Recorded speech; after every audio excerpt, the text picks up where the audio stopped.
तृतीय अध्याय का वर्णन करने जा रहा हूँ, आप लोग सावधान होकर। श्री सत्यनारायण व्रत कथायाम तृतीयोध्याय। उल्कामुख नाम का राजा था, बड़ा जितेंद्रिय और बुद्धिमान राजा था।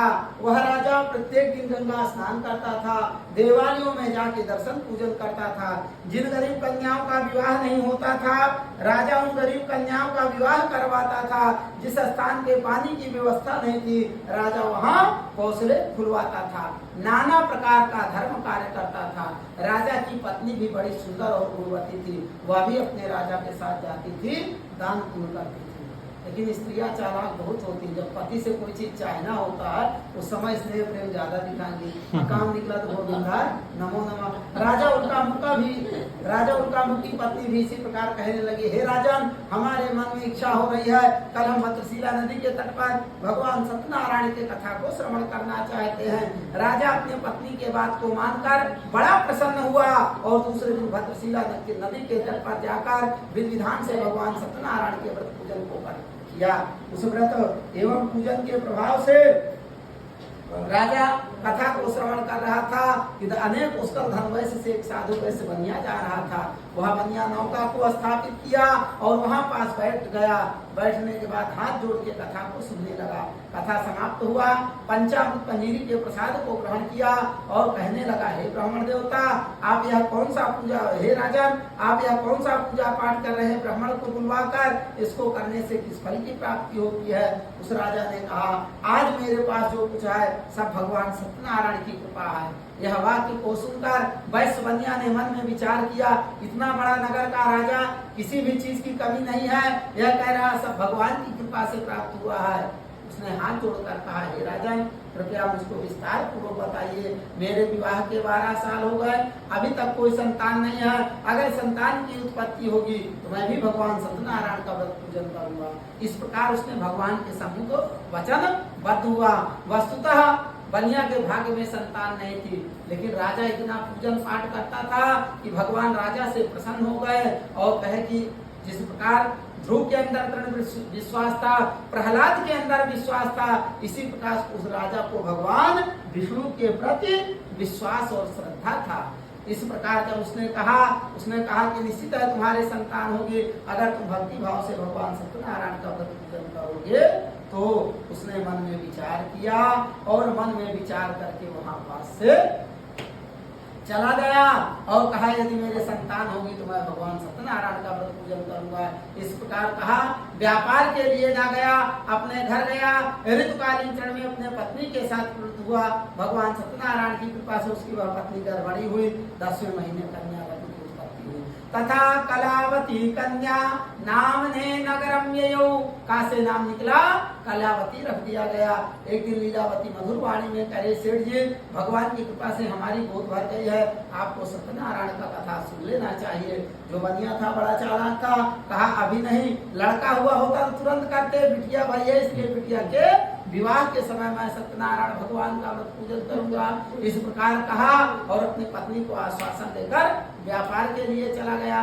कुछ दिन के बाद राजा नगर में गया, देखा सब कुछ सकुशल है, लेकिन एक कन्या विवाह के योग्य है। राजा ने कहा पता किया जाए किसकी कन्या है। पता चला सेठ जी की कन्या है। सेठ जी दूसरे नगर में व्यापार कर रहे हैं। राजा अपने दूतों से कहा, जाओ सेठ जी को बुलवा कर लाओ।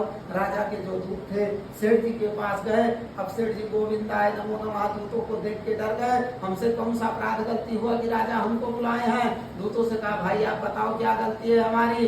दूतों ने कहा, नहीं जानते हैं, आपको राजा बुलाए हैं, आप राजा के पास चलिए। वह डरा हुआ वैश्य बनिया राजा के पास गया, हाथ जोड़ के खड़ा हो गया, राजन हमसे कौन सा अपराध गलती हुआ।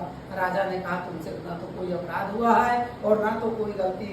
संसार में यदि सबसे बड़ा दान है तो कन्यादान से बढ़ के कोई दान नहीं है। और तुम्हारी पुत्री विवाह के योग्य हो गई है। पहले जब कन्या विवाह के योग्य हो जाती थी, माता पिता को चिंता कम था, लेकिन जो नगर का राजा था, जो नात रिश्तेदार थे, उनको ज्यादा चिंता थी। उन्होंने कहा कि तुम्हारे पास धन न हो, राजा ने कहा बनिया से, तुम्हारे पास धन न हो तो हमसे धन लेके तुम अपनी पुत्री का कन्यादान कर दो।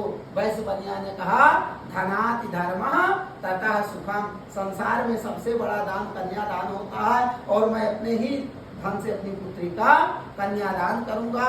इस प्रकार का पहले का नियम था। घर के बड़े जो थे, बुआ फूफा, चाची चाचा, मामा मामी, मौसी मौसिया, ब्याह तय कराते थे। अब तो समय आ गया, गोविंदाय नमो नमः, बच्चे केवल आशीर्वाद लेने के लिए आते हैं। समय बदल गया। अपने जात के लोगों को, सगे संबंधियों को बुलवाकर उसने भगवान सत्यनारायण की कृपा से कन्यादान कर दिया।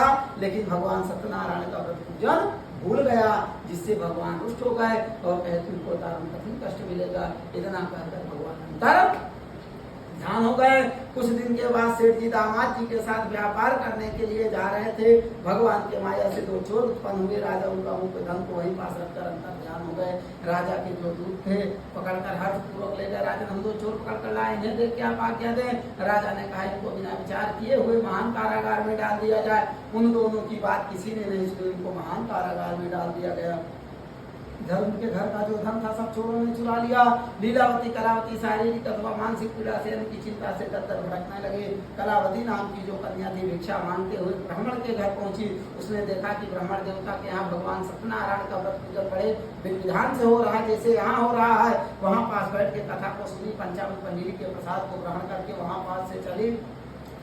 और जब वहां से चल दी तो जब घर पहुंची, माता ने कहा पुत्री तुम कहाँ गई थी, तुम्हारे मन में क्या है? उसने कहा माँ मेरे मन में कुछ नहीं है, मैं भगवान सत्यनारायण का व्रत पूजन देखने लगी थी, इसीलिए मुझे विलम्ब हो गया। माता को सत्या याद आया, पुत्री तुम्हारे जन्म के पहले तुम्हारे पिताजी भी संकल्प लिए थे, उन्होंने आज तक नहीं सत्यनारायण का व्रत पूजन किया। हो सकता है इसके कारण हमको तुमको कष्ट मिल रहा हो, इसलिए हमको तुमको भी भगवान सत्यनारायण का व्रत पूजन करना चाहिए।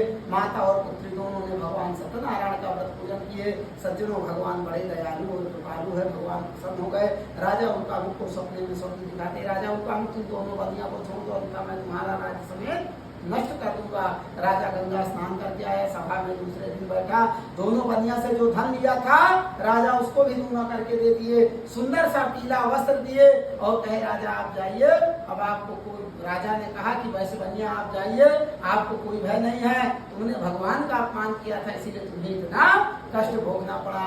सेठ जी दामाद जी दोनों धन को वहीं पास से लेके चल दिए। धन का जब व्यक्ति के पास ज्यादा धन आ जाता है तो उसके ऊपर अहंकार भी, मत भी आ जाता है। भगवान ने कहा हमको परीक्षा लेनी चाहिए। भगवान परीक्षा लेने के लिए दंडी सन्यासी के रूप में भद्रशिला नदी के उस तट पर पहुंच जाते हैं। बोलिए वृंदावन बिहारी लाल की जय, श्री सत्यनारायण भगवान की जय, श्रीमन नारायण नारायण